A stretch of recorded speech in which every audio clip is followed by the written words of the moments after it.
नमस्कार, मी शीतल खराडे. आपण पाहता श्रीगोंदा ऑल महाराष्ट्र न्यूज. आजची बातमी.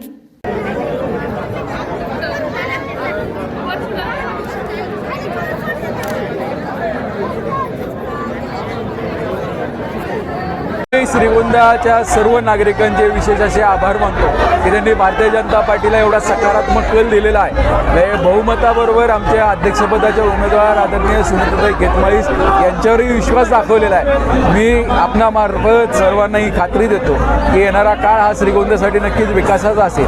कारण आत्ताची निवडणूक हे अनेकांनी वेगवेगळ्या जातीपातीवरती धर्मावरती नेण्याचा प्रयत्न केला, पण श्रीगोंदेकरांनी ही संपूर्ण निवडणूक विकासाच्या मुद्द्यावरती लढवलेली आहे. याचा उत्तम उदाहरण आपल्याला नक्कीच या निकालामध्ये पाहायला मिळालं असेल. हे निकाल पाहिल्यानंतर एक गोष्ट लक्षात येते की आमचे विरोधक हे सगळे एकच होते. दाखवायला जरी ते वेगवेगळे असतील तरी सुद्धा ते एक होते. मताची तुम्ही ज्यावेळेस बेरीज कराल त्यावेळेस सगळ्या गोष्टी समोर येतील. आमचे मतं कशी कमी होतील, आमच्या अनेक उमेदवारांचा पराभव कसा होईल या दृष्टिकोनातून काही लोकांना उभं केलं गेलं होतं. आणि तसं पाहिलं तर आमचे जवळजवळ 3 जागा ह्या अवघ्या काही मतांनी गेलेल्या आहेत आणि ज्या टोटल 9 जागा त्या गेल्यात. जर नक्कीच एकाच एक लढत झाली असती तर आमचे 22चे 22 नगरसेवक आणि 23वे नगराध्यक्ष सुद्धा आले असते, याची मला खात्री वाटते.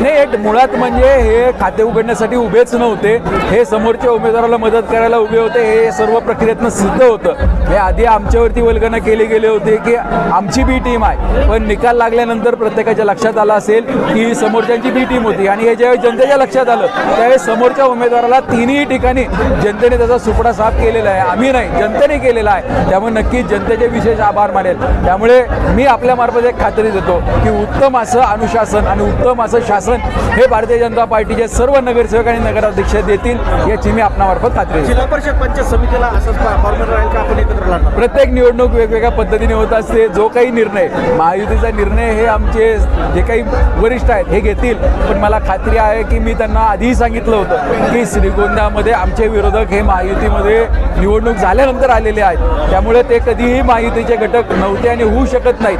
त्यामुळे आपण ही निवडणूक भारतीय जनता पार्टीने स्वबळावर लढावी अशी विनंती मी पालिकेला केली होती. आणि नक्कीच उद्याच्या जे काही हे असणार आहे जिल्हा परिषद पंचायत समितीच्या स्थानिक स्वराज्य संस्था असेल अशा ठिकाणी सुद्धा आम्ही कार्यकर्त्यांशी आणि वरिष्ठांशी बोलून तो पण निर्णय लवकर जाहीर करू. आपल्या दिग्गजांना सुद्धा हार पत्करावला आहे, नेमकं काय कारण असतं? याचं नक्कीच आम्ही आकलन करू. आमच्या दिग्गजांना हरवण्यासाठीच हे उमेदवारीची जी व्यवस्था केली होती. तुम्ही पहा, ज्या ठिकाणी आमचे प्रबळ दावेदार होते नगरसेवक पदाचे, अशाच ठिकाणी त्यांनी समोरनं सुद्धा प्रबळ दावे करता येण्याचा प्रयत्न केलेला आहे. तुम्ही जर समोरच्यांच्या मतांची बेरीज केली तर आमचे सर्व जे उमेदवार आहेत ते निवडून येऊ शकतात. अशा पद्धतीची त्यांनी व्यवस्था आखली होती.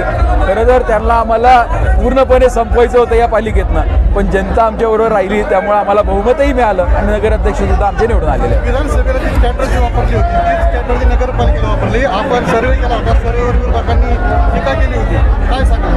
आणि सर्वेवरती सगळी सीटं दिली होती आणि सर्वेनुसार तसं पाहिलं तर सुरुवातीला आमची परिस्थिती ही थोडीशी अडचणीची होती. पण जे काही आम्ही समीकरणं असतील, मग तो जिओ पॉलिटिकल जो काही ॲनालिसिस असेल वा करण्याबरोबर हे नुसतं जे परिसराचं राजकारण न करता जे काही सोशल राजकारण आहे ज्याला का तो सोशल पॉलिटिकल बेरीज असतात यासुद्धा आम्ही केलेल्या आहेत. नक्कीच मुस्लिम समाजाने सुद्धा आम्हाला साथ दिली, कारण मला जी काही विधानसभेला पडलेली मतं होती आणि अध्यक्षपदाच्या उमेदवाराला पडलेली मतं होती याच्यामध्ये बऱ्यापैकी फरक आपल्याला पाहायला मिळालेला आहे. त्यामुळे नक्कीच ही जी काही आम्ही गणितं आखली होती याला काही प्रमाणात यश आलेलं आहे. सर्वेची खिल्ली उडवत होते विरोधक, काय सांगा? नाही, सर्वेची किल्ली असती तर हा निकाल पाहायला मिळाला नसता. म्हणजे सर्वसाधारण जागेवरती एक महिला नगराध्यक्ष होती आणि ती ओबीसी महिला नगराध्यक्ष होती. याच्यावरनं आपण सर्वे किती महत्त्वाचा आहे हे नक्कीच याचं उत्तर विरोधकांना मिळालं असेल. आणि अजूनही त्यांना शंका वाटत असेल तर त्यांनी सुद्धा सर्वे केला असता तर त्यांना चांगलं यश मिळालं असतं. 14 महिलांना संधी दिली होती. नक्की आता यापुढे जनतेला किंवा श्रीगोंदेकरांना मतदाराला काय आव्हान करतात, कोणते पोस्ट कामं?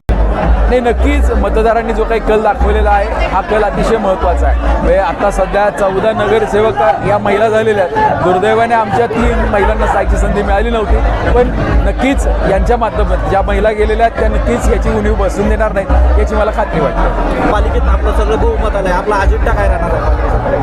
आणि आमचा अजेंडा स्पष्ट आहे. आम्ही विकासाच्या अजेंड्यावर ही निवडणूक लढवलेली आहे. आम्ही विरोधकांवर टीका केली नव्हती, विरोधकांच्या टीकेला उत्तर दिलं नव्हतं. त्यामुळे भविष्यात सुद्धा आमचे सर्व नगरसेवक आणि नगराध्यक्षा या विकासाच्याच मुद्द्यावर काम करतील आणि विकासाला ज्या ज्या ठिकाणी गरज लागेल, ज्या ज्या ठिकाणी मदत लागेल त्या ठिकाणी या भागाचा लोकप्रतिनिधी म्हणून आम्ही नक्कीच जी काही मदत उपलब्ध करायची आहे ती करून द्यायचा प्रयत्न करतो. आपण नगरपालिकेची निवडणूक पहिल्यांदा हाताळली, कार्यकर्त्यांना काय संधी देणार? नाही, मी कार्यकर्त्यांच्या म्हणण्यापेक्षा आमच्या सहयोगीचे जे सर्वांचे म्हणजे माझे सहकारी, मुळात म्हणजे काय होतं, कार्यकर्त्यांपेक्षाही आमचे सहकारी आहेत. म्हणजे शहराच्या बाहेरनं सुद्धा अनेक आमचे सहकारी हे शहरात आले आणि त्यांनी वेळ दिला आणि ते वेळ दिल्यामुळेच नक्की त्यामुळेच आम्ही खरं तर हा विजय प्राप्त करू शकलो होतो आणि हा सगळ्या विजयाचं श्रेय हे नक्कीच जनतेबरोबर आमच्या सर्व सहकाऱ्यांना जातं. कारण प्रत्येकाने ही निवडणूक हातात घेतली होती. प्रत्येक उमेदवार हा मन लावून पळत होता आणि पक्ष म्हणून पक्ष नेतृत्वाने जी काही आम्हाला विश्वास आणि जी काही मदत केली ही अतिशय महत्त्वाची असणार आहे आणि भविष्यात सुद्धा नेतृत्वाची आम्हाला मदत लागणार आहे आणि ती मदतीसाठी आम्ही त्यांचे पाठपुरावा करू ही जनतेला मी आपणामार्फत वाहिली.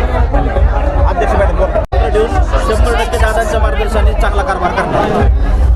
सर्व मतदार बंधू भगिनी मतदान विजय केल्याबद्दल सर्व मतदारांचे आभार मानते. ज्येष्ठ नेते आमदार माझे आमदार मंत्री बबनदादा पाचपुते व श्रीगोंदा तालुक्याचे आमदार विकीदादा पाचपुते, आमच्या मार्गदर्शिका व प्रतिभा आणि सर्व भारतीय जनता पार्टीचे कार्यकर्ते यांनी जो माझ्यावर विश्वास दाखवला या विश्वासाला मी कधी तडा जाऊन देणार होते. सर्वांचे मी आभार मानते. आणि श्रीगोंदा एक विकासाच्या मार्ग श्रीगोंदा ह्या विकास